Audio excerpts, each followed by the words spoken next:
नमस्कार, मैं हूं उमेश द्विवेदी और आप देख रहे हैं सरकारी मंथन। बिहार की राजधानी पटना से गोपाल खेमका हत्याकांड से जुड़ी एक बड़ी और सनसनीखेज खबर सामने आई है। उद्योगपति गोपाल खेमका के हत्या के मुख्य आरोपी विकास उर्फ राजा को बिहार पुलिस ने एनकाउंटर में मार गिराया है। ये वही विकास है जिस पर सिर्फ खेमका की हत्या ही नहीं बल्कि कई संगीन मामलों में शामिल होने का आरोप था। तो क्या इस एनकाउंटर के बाद अब खेमका हत्याकांड की गुत्थी सुलझ गई है? क्या बिहार में अपराधियों को अब सरकार से सीधी चुनौती मिल रही है? इन तमाम सवालों का जवाब देंगे इस रिपोर्ट में। पटना के डमरिया घाट इलाके में मंगलवार की रात करीब 2:45 पर एक बड़ी मुठभेड़ हुई। पुलिस की टीम उस शख्स की तलाश कर रही थी जिसने गोपाल खेमका की हत्या में हथियार उपलब्ध कराया था। आरोपी की पहचान विकास उर्फ राजा के रूप में हुई, जो पहले से कई अपराधों में शामिल था। जैसे ही पुलिस ने उसे घेरा, उसने फायरिंग शुरू कर दी। जवाबी कार्रवाई में विकास मारा गया। घटना स्थल से एक पिस्तौल, एक जिंदा कारतूस और एक खाली कारतूस बरामद हुआ। पुलिस को शक है कि यही वो हथियार था जो खेमका की हत्या में इस्तेमाल किया गया। इससे पहले पुलिस ने मुख्य शूटर उमेश राय को गिरफ्तार कर लिया था। उसने पूछताछ में बताया कि हत्या का सौदा 10 लाख रुपए में तय हुआ था, जिसमें से 1 लाख की एडवांस पेमेंट पहले ही कर दी गई थी। उमेश राय गैंगस्टर अजय वर्मा का पूर्व शूटर रहा है, जो इस वक्त पटना की ब्यूर जेल में बंद है।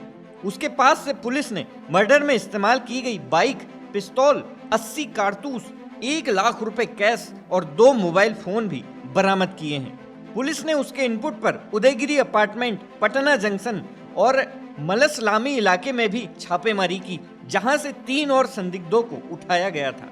बिहार पुलिस के डीजीपी विनय कुमार ने बताया कि अब तक 12 से ज्यादा संदिग्धों से पूछताछ हो चुकी है। मामले की जांच में स्पेशल टास्क फोर्स और पटना पुलिस की टीम जुटी हुई है। ये बड़ी दुखद घटना है। पुलिस की पूरी टीम लगाई गई है, एसटीएफ की टीम लगाई गई है इसके उद्भेदन में, और हम लोग की अपेक्षा है कि शीघ्र ही उद्भेदन हो जाएगा। इसके पूर्व भी वर्ष 2018 में इनके पुत्र की हत्या हुई थी हाजीपुर इंडस्ट्रियल थाना क्षेत्र में। उसका उद्भेदन हुआ था, उसमें भी 4 अपराधियों पर आरोप पत्र समर्पित किया गया था। 1 साल के अंदर चार्जशीट समर्पित किया गया था। इस घटना में भी हत्या के क्या संभावित कारण हो सकते हैं, उन कारणों की तहकीकात की जा रही है। क्यों इनकी हत्या हुई है, और कारणों के साथ-साथ अपराधियों के संबंध में भी, जो अपराध कर्मी एक वीडियो फुटेज में दिख रहे हैं कि वो एक सिंगल अपराधी दिख रहे हैं वहाँ पे, जो हत्या करने के बाद मोटरसाइकिल से निकल रहे हैं। तो पूरे सीसीटीवी के कैमरे भी पूरे खंगाले जा रहे हैं और उनसे अपराधी के संबंध में भी सूत्र प्राप्त करने का प्रयास किया जा रहा है। पूरी टीम लगी हुई है। हम लोग की अपेक्षा है कि जल्द ही इस घटना का उद्भेदन कर लिया जाएगा और उनके पुत्र को 2 अंगरक्षक सुबह प्रदान किया गया है। 2 अंगरक्षक अभी तत्काल उनकी सुरक्षा में मुहैया कराया गया है, और गोपाल जी को भी पिछले वर्ष तक काफ़ी वर्षों से सुरक्षा प्रदान किया गया था, जो भुगतान के आधार पे था। लास्ट ईयर उन्होंने रक्षक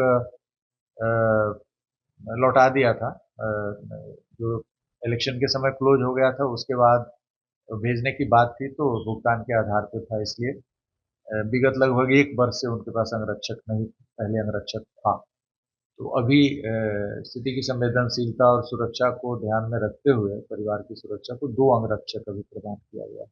नहीं, वीडियो फुटेज के आधार पे और अन्य आसूचनाओं के आधार पर अपराधियों को का पता लगाने का पूरा प्रयास कर रहा है पटना पुलिस, और एसटीएफ की पूरी टीम लगी हुई है, और हम लोग आशा करते हैं कि जल्द से जल्द डिटेक्शन होना चाहिए। नहीं, अभी कुछ कहा नहीं जा सकता है। अभी हत्या के कारणों पर गहन मंथन चल रहा है।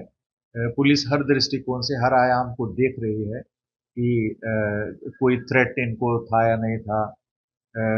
परिवार के सदस्यों से भी जानकारी लेने का, और अन्य जो इनसे संबंध रखने वाले लोग हैं, उन सबों से जानकारी लेने का प्रयास किया जा रहा है, और अ, अन्य आसूचना स्रोतों से भी जानकारी प्राप्त की जा रही है कि किस प्रकार का खतरा इनके पास कुछ था।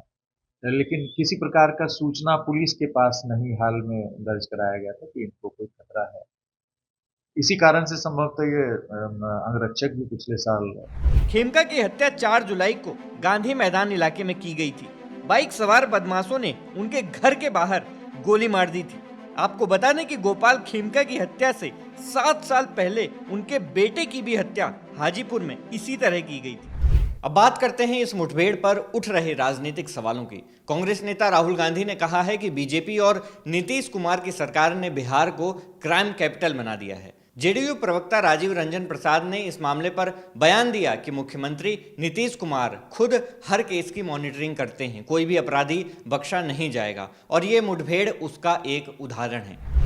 देखिए, सीधे तौर पर गोपाल खेमका हत्याकांड की मॉनिटरिंग बिहार के मुख्यमंत्री नीतीश कुमार जी कर रहे थे और बिहार पुलिस ने पहले भी शानदार काम किया है। हर घटना के जवाबदेह लोगों की गिरफ्तारियां हुई हैं, उनके जेल की सलाखों के पीछे भेजा गया। लेकिन ताज़ा मामले में जो उद्भेदन के करीब पुलिस है और आधिकारिक तौर पर उनके द्वारा चीज़ें सामने भी आ जाएंगी। एक महत्वपूर्ण और दिलचस्प तथ्य क्या है कि अशोक कुमार साव नाम के एक व्यवसायी के घर छापामारी हुई है। अशोक कुमार साव सरिया के व्यापारी थे। अशोक कुमार साव सुमन कुमार नायक जो लालू प्रसाद जी के चार्टर्ड अकाउंटेंट हैं, उनके घर पर किराएदार के तौर पर था और उसकी संलिप्तता जो जानकारियां मिली है उसके आधार पर इस हत्याकांड में सुपारी देने वाले व्यवसायी के तौर पर निश्चित की गई है। बिल्कुल साफ है कि विपक्ष को कोहराम मचाने के बजाय अपने गिरेबान में झांकना चाहिए।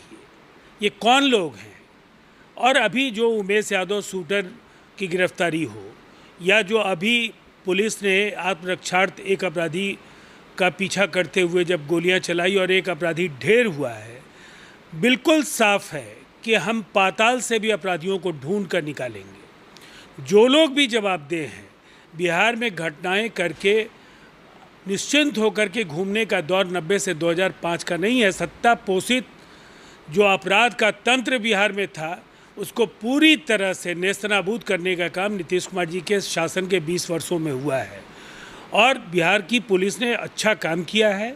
निसंदेह वो बधाई के पात्र हैं और ऐसी घटनाओं के तरफ अगर कभी अपराधी बढ़ते हैं। अब सवाल उठते हैं, क्या अब इस केस की कड़ियां जुड़ चुकी हैं? क्या इसके पीछे कोई जेल से ऑपरेट हो रही साजिश थी? और सबसे बड़ा सवाल, क्या बिहार में अपराधियों पर सच में कार्रवाई की जा रही है या फिर बिहार में होने वाले विधानसभा चुनाव इसका एक कारण हो सकते हैं? गोपाल खेमका की हत्या ने एक बार फिर बिहार की कानून व्यवस्था पर बड़ा सवाल खड़ा कर दिया है। आगे की जांच और खुलासों पर सरकारी मंथन की पैनी नजर रहेगी। आपकी क्या राय है इस मुद्दे पर, हमें नीचे कमेंट में जरूर बताएं। देश और दुनिया की तमाम खबरों से जुड़े रहने के लिए देखते रहिए सरकारी मंथन। नमस्कार।